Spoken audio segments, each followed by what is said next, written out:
ఈ మన జీవితానికి మనం ఏమైతుంది, మన అఫెక్ట్ అయిన చెయ్యి కానీ కాళ్ళు కానీ ఏమైతుందని ఒక భయం అనేది మనలో ఏర్పడుతుంది. కానీ ఈ రోజుల్లో క్యాన్సర్ వచ్చినా కూడా మనము నార్మల్గా బతకడానికి అవకాశం ఉంది. మన చేతులు కానీ కాళ్ళు కానీ మనం యాంపిటేషన్ అంటే తీసేయకుండా మనం అట్లనే ఉంచుకొని ఆపరేషన్ ద్వారా శస్త్రచికిత్స ద్వారా మనం దాన్ని మామూలుగా వాడుకునే దానికి కూడా అవకాశం ఉందన్నమాట.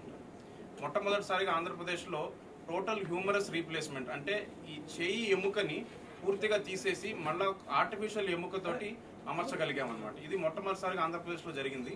ఇప్పుడు ఈ అమ్మాయి 25 ఏళ్ల అమ్మాయికి ఈ అక్టోబర్ నెలలో బాగా నొప్పి వచ్చి డాక్టర్ దగ్గరికి వచ్చినప్పుడు చేతిలో క్యాన్సర్ ఉందని నిర్ధారణ చేసాం. బయాప్సీ చేసి మళ్ళీ స్కాన్లు అవన్నీ చేసిన తర్వాత క్యాన్సర్ ఉందని నిర్ధారణ చేసాం అనమాట. దాని తర్వాత కీమోథెరపీ అనేది ఇచ్చి ఆ క్యాన్సర్ మీద కణాల మీద పనిచేస్తూ అది కొంచెం వాల్యూమ్ తగ్గి మనకు ఆపరేషన్కి అనుగుణంగా తయారైన తర్వాత వారం రోజుల క్రితము మొత్తం పైనుంచి కింది వరకు ఆ ఎముక మొత్తాన్ని తీసేసి మళ్ళీ ఆర్టిఫిషియల్ ఎముకను అమర్చి ఆ అమ్మాయి చెయ్యి వాడుకునేటట్టు ఆమెకు ఉంచగలిగామన్నమాట. ఆమెకి చెయ్యి ఫంక్షన్ నార్మల్గానే ఉంటుంది, ఎల్బో జాయింట్ కూడా మామూలుగానే పనిచేస్తుంది, అంటే మోచేయి కూడా మామూలుగానే పనిచేస్తుంది.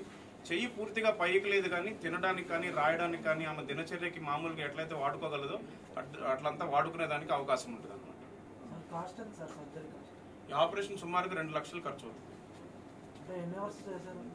ఆపరేషన్ 5 గంటలు పట్టిందండి. ఇందులో ఏంటంటే షోల్డర్ జాయింట్ రీప్లేస్మెంట్ జరుగుతుంది, ఎల్బో